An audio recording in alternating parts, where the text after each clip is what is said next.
Ալավերդու բժշկական կենտրոնի վերանորոգման երկրորդ փուլն իրականացնելու համար հայտարարված շինարարական կազմակերպությունների մրցույթն արդեն կայացել է, մասնակցել է 4 կազմակերպություն։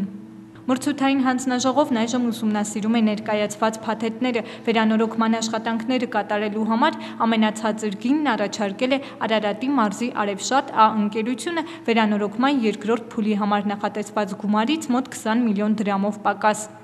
Իմ կարծիքով կասկածանք առաջացավ, արդյոք այդ ամենացածր առաջարկող գինը, որը որ առաջարկեց Արևշատ Ա սահմանափակ պատասխանատվության ընկերությունը եւ իրեն ներկայացրած փաստաթղթերը, խոսքը վերաբերում է որակին, արդյոք համապատասխանում են, թե ոչ։ Հիմա այդ ուսումնասիրությունները կատարվում են, որից հետո նոր կորոշվի ով է եղել հաղթող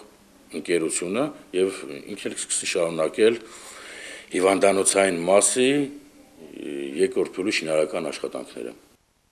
Վերանորոգումն իրականացվելու է Հայաստանի Հանրապետության սոցներդրումների հիմնադրամի միջոցներով։ Աշխատանքների երկրորդ փուլի համար նախատեսված է 98 միլիոն դրամ։ Նշված գումարի 5%-ը տրամադրելու հարցում բժշկական կենտրոնին աջակցել է Առողջապահության նախարարությունը։ Առաջին փուլում վերանորոգվել են բժշկական կենտրոնի հիվանդանոցային մասի տանիքը, վիրաբուժական բաժանմունքը, թերապևտիկ բաժանմունքը։ Երկրորդ փուլում նախատեսում է հիվանդանոցային մասի առաջին հարկը ամբողջությամբ, արտաքին գոյուղագիծը եւ ջեռուցման համակարգը։ Պլյուս թթվածնային ամբարի կառուցում, այսինքն լինելու է կենտրոնացված թթվածնային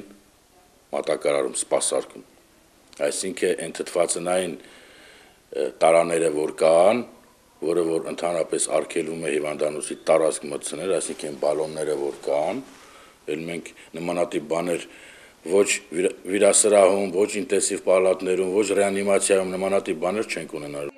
Վերանորոգման ծրագրով երկրորդ փուլի աշխատանքների համար նախատեսված է 4 ամիս։ Ալավերդու բժշկական կենտրոնի տնօրենը նշեց, որ ամենայն հավանականությամբ վերանորոգման երկրորդ փուլը կսկսվի մինչև տարեվերջ։ Գոհար Ոսկանյան, Արման Տիտանյան, լուրեր։